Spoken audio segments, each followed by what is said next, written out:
will expand. So there will be a stress induced in there. So there will be, as you can see, there is a stress in here. Now, depending upon the stress that we are applying, like we can either apply compressive stress, like we try to compress it. So there will be compressive strain. If we try to expand it, there will be tensile strain. So based on that, we can have compressive strain or tensile strain. Also, depending upon the axis in which we are applying the stress, we can have a uniaxial strain or biaxial strain. So, like uniaxial strain, let's see if this is remote. If I try to push it from this side, just from this. So there, the force is only along one axis. So this is uniaxial strain. But let's say if Muhammad comes and I am pulling it from this side and Muhammad pulls it from this side. So we are simultaneously applying the force from two directions. So that is called biaxial strain. These both strains improve the mobility of the transistor, hence improving the speed of the transistor. So how exactly we can fabricate these structures? What is the procedure? So the basic block is that first we need silicon substrate. So this silicon substrate, that should be polished, edge polished, like it should be smooth, so that because we want to deposit silicon germanium on top of it, so there should be very smooth interface between these two. So it is polished. Then what we do is that using rapid thermal chemical vapor deposition, we deposit silicon germanium on top of it. And this silicon germanium is graded. That means that we are increasing the composition of germanium in steps. Like here it is 0%, up to here it will be X%.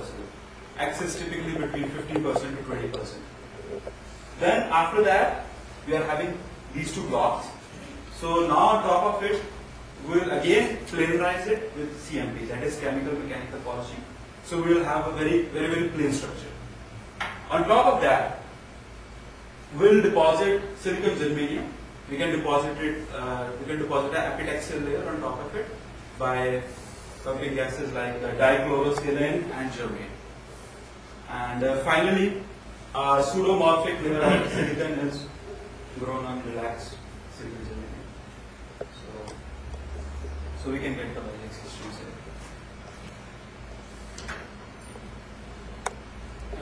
But the thing is that it's not easy as it seems so. There are quite a lot of limitations of this process. The first limitation is that process integration challenges. Like the existing flow of how we actually manufacture the transistors, it's not very straightforward that we can introduce a biaxial strain in the existing flow. So there are many modifications that need to be done.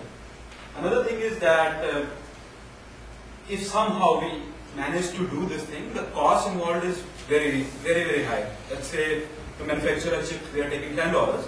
So approximately it will double, like it will take $20. So from the cost point of view, it's not actually feasible. That's 11 minutes, so 2 minutes left. And another thing is that diffusion of germanium. So what basically happens is that the germanium diffuses into silicon germanium structure, and basically there will be leakage and it will ruin the performance of the transistor.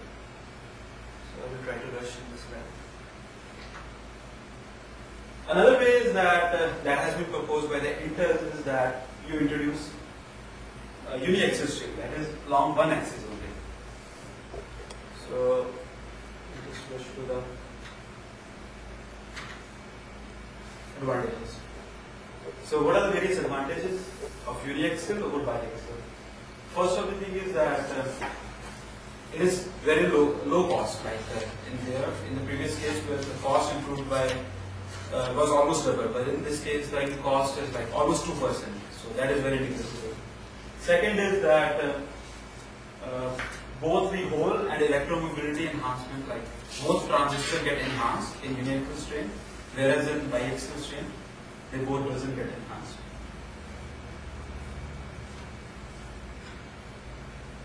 So finally the conclusion. So basically I introduced strained silicon, and it increases the mobility of both the NMOS and PMOS. And I showed you biaxial strain, unfortunately due to lack of time. I wasn't able to show you UniAxle stream. So, but it has also been used. And the most widely adopted method is UniAxle streams.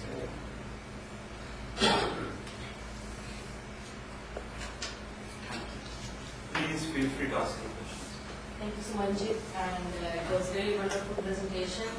Before I open questions to our audience, I would like to ask a question. Yeah. What is the difference between PMOS and NMOS transistor?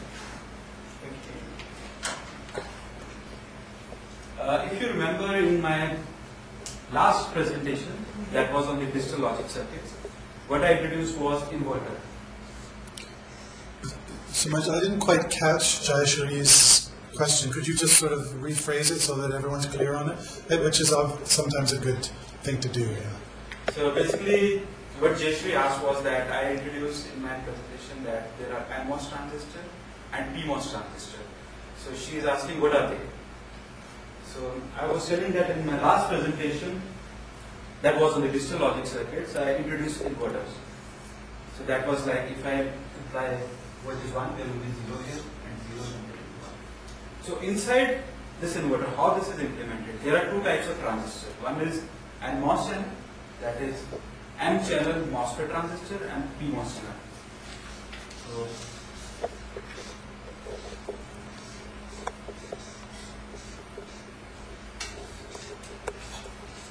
So for any circuit implementation, we require two types of channel. Like this works if zero is there, then only this transistor will work. And NMOS channel. Move it, yeah. Move it to the middle, or yeah. Yes.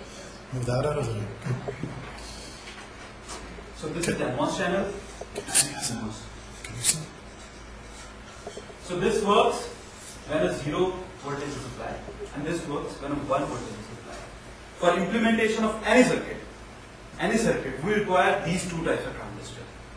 So if for any chip, there will be these two types of transistors. And the process, it is known as CMOS. Is it visible? Just barely, it's okay. Just barely.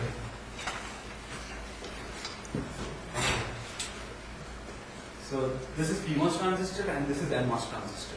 So for implementation of any digital circuit, we require both these transistors, NMOS and PMOS transistor.